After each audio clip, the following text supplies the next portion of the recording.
Assalomu alaykum. Barakal dasturxon kanaliga xush kelibsiz. Azizlarim, yana sizlar bilan uchrashib turganimdan juda ham xursandman.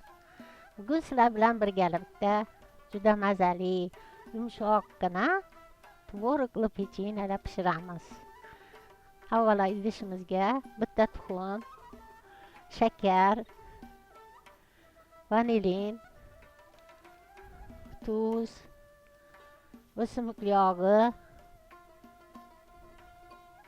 solib olamiz va uni yaxshilab aralashtirib olamiz.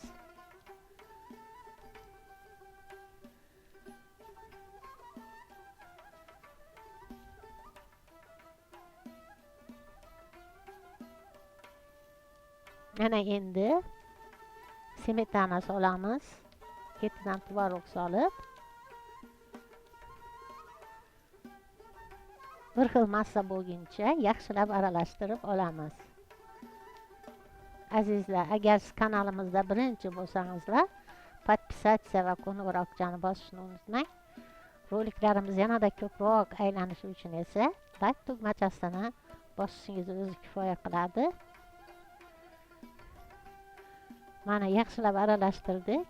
Endi 2 qoshiq un solib, ustidan razrexiter solib, yana aralashtirib olamiz.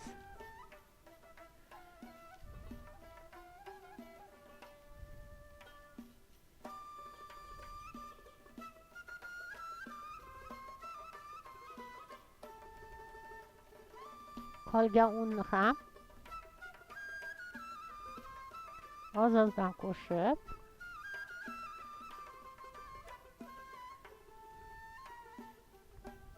qo'limizga yopishmaydigan xamir qorib olamiz.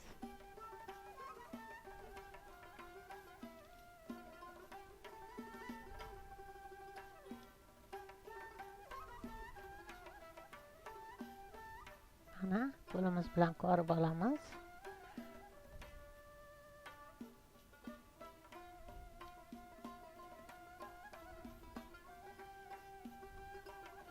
Bu tez tayyor bo'ladigan pechenye hisoblanadi.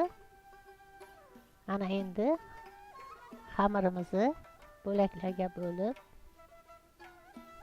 12 ta zuvalacha qilib olamiz.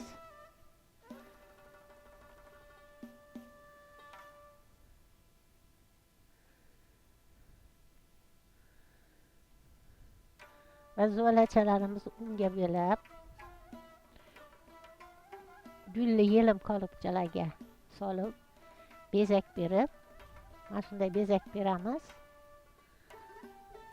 Mana chiroyli bo'lib chiqadi ko'rinishi.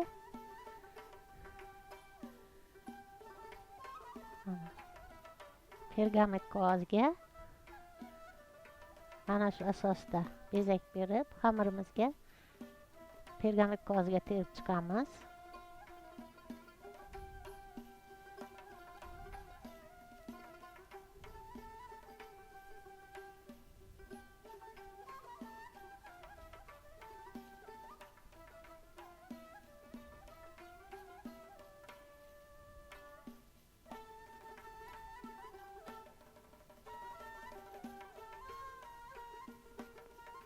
Mana endi xamirlarimiz ustidan sut surtib chiqamiz.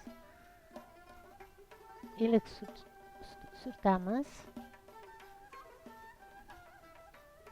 Gaz pechimizni avvaldan yoqib qo'yganman. 180-190 gradusda gaz duxovkasida 30 daqiqa pishirib olamiz. Keyin esa xohishga qarab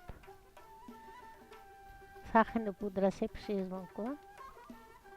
Mana juda chiroyli tilla rangdagi pechenyelarimiz tayyor bo'ldi. Mana juda chiroyli, yumshoqqina, do'mboqqina pechenyelarimiz tayyor. Sizlar bilan esa yana uchrashguncha deb xayrlashib qolaman. Hamisha sog' salomat bo'linglar.